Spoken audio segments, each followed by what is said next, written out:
ఒక పాత్ర మట్టి పాత్ర పెట్టి గుణారాగం తీసుకున్నారా మీరు? అప్పుడు నీళ్ళలో చెయ్యి పెట్టించారా? అలాగే అతను కూడా నీళ్ళలో చెయ్యటం అంటే ఏంటి?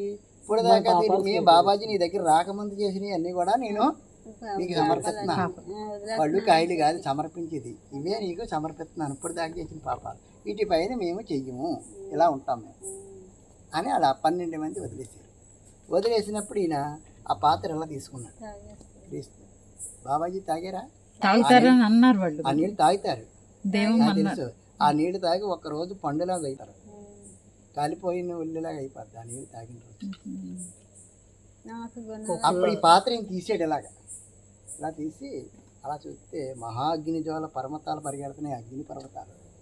తండ్రి నా ఆత్మ సిద్ధముగానే ఉంది, ఈ శరీరం బలహీనం, నాకు ఆ మేడెక్కి దూకేద్దామని ఉంది. ఆత్మ సిద్ధమైపోతుంది, దూకేనాక నాకేం భయమే లేదు. కానీ దూకెత్తే మక్క కాలు ఇరిగిపోద్ది నా పరిస్థితి. ఈ పాత్ర తాగాలని నేను అనుకున్నాను ముందు, కానీ తాగితే ఈ శరీరం పండిడిపోయినట్టు ఇడిపోద్ది. ఈ గిన్నె నా వద్ద నుంచి దూరం చేయి తండ్రి అని తెల్లారికి 3 సార్లు మోకాళ్ళు విడిచి ప్రార్థన చేసాడు. దీనికి సమాధానం చెప్పిన ఆయన దేవుడే. ఆ పాత్ర ఎక్కడికి వెళ్ళింది? తాగాడని ఎక్కడన్నా ఉందా బైబిల్లో? లేదు కదా, లేదండి. మరి ఎవరు తాగారు? యోహాను ఉన్నాడు అక్కడ, నువ్వు లేవు కదా అప్పుడు, ఆయన గ్రంథంలో అదే కదా. లేదు, అదొకటి. నా ప్రియ సహోదరులారా, మోసపోకండి, శ్రేష్ఠమైన ప్రతి పదార్థం, సంపూర్ణమైన ప్రతి వారం పర సంబంధమైన జ్యోతిమయ వద్ద నుంచి వస్తుందన్న. ప్రభువా ప్రభు అని పిలిచిన ప్రతి ఒక్కడు పరలోక రాజ్యాన్ని రాడు. పరలోకమును నా తండ్రి యొక్క చిత్తమును నెరవేర్చేవాడు. చిత్తం అంటే ఇప్పుడు బాబాజీ చెప్పింది మనం నెరవేర్చాలి అంటున్నాం కదా, అదే అతను కూడా అదే చెప్పాడు. నా తండ్రి చిత్తం మీరు నెరవేరిస్తే నా తండ్రి చెంతకి మీరు వస్తారంటున్నాడు.